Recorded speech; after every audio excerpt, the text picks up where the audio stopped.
வணக்கம் அனுகிரகம் தமிழ் சேனல் நேர்களே, நான் உங்கள் அன்பான சயின்டிபிக் வேதிக் அஸ்ட்ராலஜர் அஸ்ட்ரோ அருஞ்சி பேசுகிறேன்.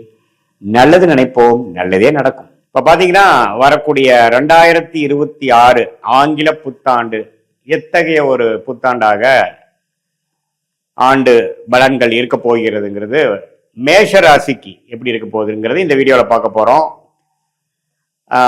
எந்த விதத்திலும் மிகைப்படுத்தாமல் உள்ளது உள்ளவாறு எப்படி ஜோதிட சாஸ்திரம் செயல்படுகிறது, எப்படி அந்த ஒளி தத்துவம் நம்மளுடைய கர்மாவை செயல்படுத்தக்கூடிய வாழ்க்கை சம்பவங்களாக உருவடிக்கிறது அப்படிங்கிறத சயின்டிஃபிக்காக பார்க்குறோம். எந்த விதத்திலையும் பார்த்தீங்கன்னா பரிகாரங்கள் அது மாதிரி மூடநம்பிக்கைக்குள்ள போகாமல் உள்ளது உள்ளவாறு பார்க்குறோம்.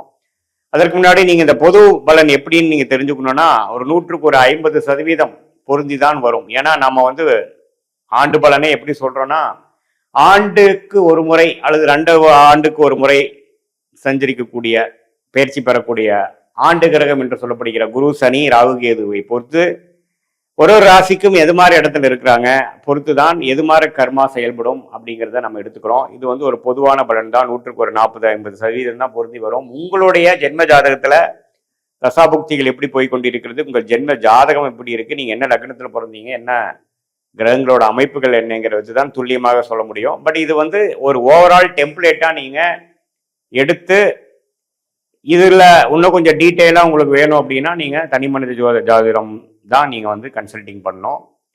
இப்ப பொது பலன் எப்படி கொடுக்குறாருங்கிறது மேஷராசிக்கு பார்க்குறோம்.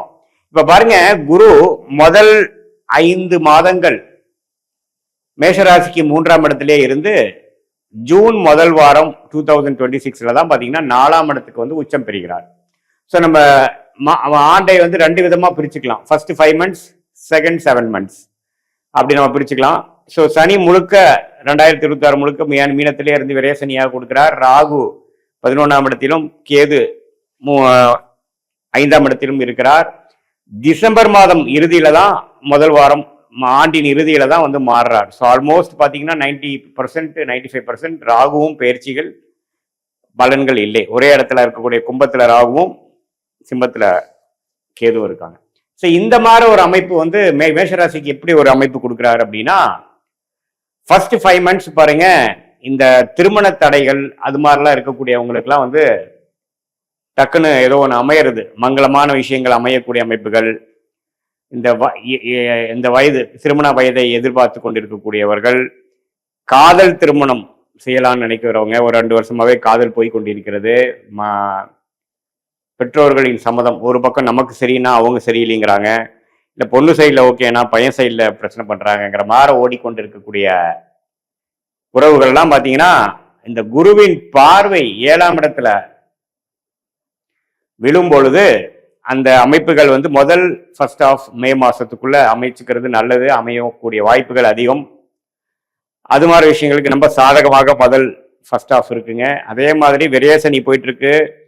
என்னதான் வருமானங்கள் இருந்தாலும் செலவுகளும் அதிகமாக போய் கொண்டிருக்கக்கூடிய ஒரு காலகட்டமாக தான் இருக்குது. அது சுப முதலீடாக செய்யறீங்களா, சுப செலவுகளா செய்யறீங்களா, தேவையற்ற செலவுகளா செய்யறீங்களாங்கிறது உங்களுக்கு நடந்து கொண்டிருக்கக்கூடிய தசாபுக்திகள் பொறுத்து தான் அமைகிறது.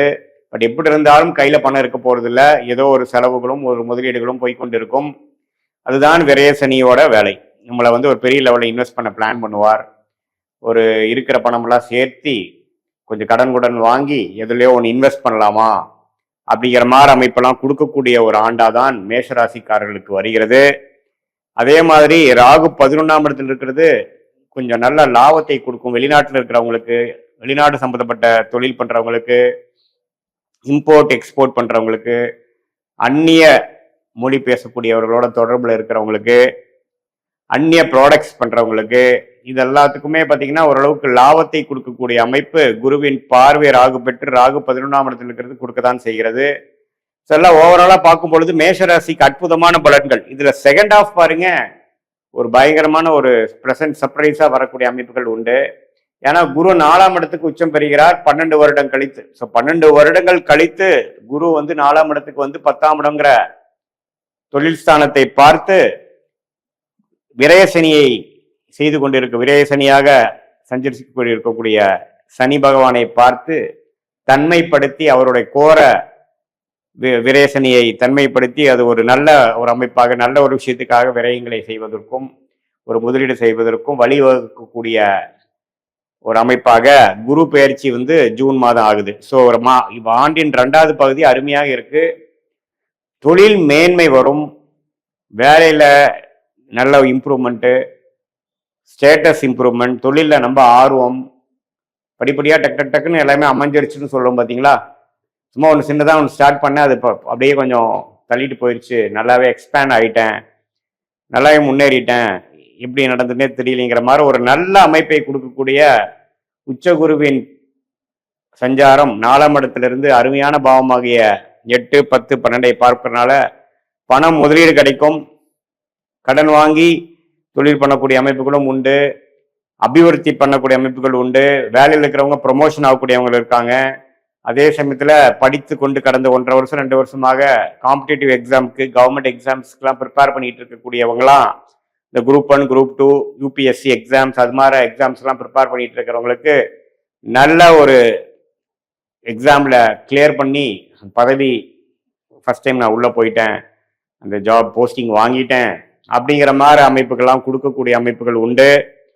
ஸோ முதல் ஆஃபோட செகண்ட் ஆஃப் வந்து இன்னுமே பிரமாதமான விஷயங்கள், நீங்கள் எதிர்பார்க்காத சில சக்சஸ் வரக்கூடிய அமைப்புகள் உண்டு. ஏன்னா உச்சகுரு வந்து 4ஆம் இடத்துல வருவது வந்து ஒரு அரிதான ஒரு விஷயம், எல்லா நேரமும் உங்களுக்கு வராது. அதை நீங்கள் மேஷ ராசிக்காரராகிய நீங்கள் நல்லபடியாக உபயோகப்படுத்தி கொள்ள வேண்டும்.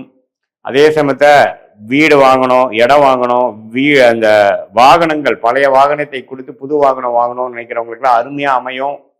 தாயாரின் உடல்நிலை பிரச்சனையாக இருக்கிறவங்களுக்குலாம் கொஞ்சம் தாயாரின் உடல்நிலை சரியாகக்கூடிய அமைப்புகள் இருக்கு, அவங்க மூலமா சொத்து வரக்கூடிய அமைப்புகள், தாயார் வழியாக நல்ல ஒரு சுப விஷயங்கள் நடக்கக்கூடிய அமைப்புகள் எல்லாம் கண்டிப்பா உண்டு.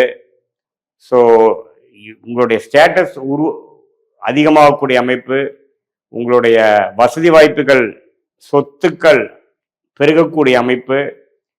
இதே சமயத்துல உறவுகள்லையும் பார்த்தீங்கன்னா பின்னடைவாய் போயிட்டு இருக்கிறவங்களெல்லாம் ஓரளவுக்கு சரியாகி பழைய உறவுகள்லாம் கொஞ்சம் ரீகனெக்ட் ஆச்சுங்கிற மாதிரி ஒரு அமைப்பு.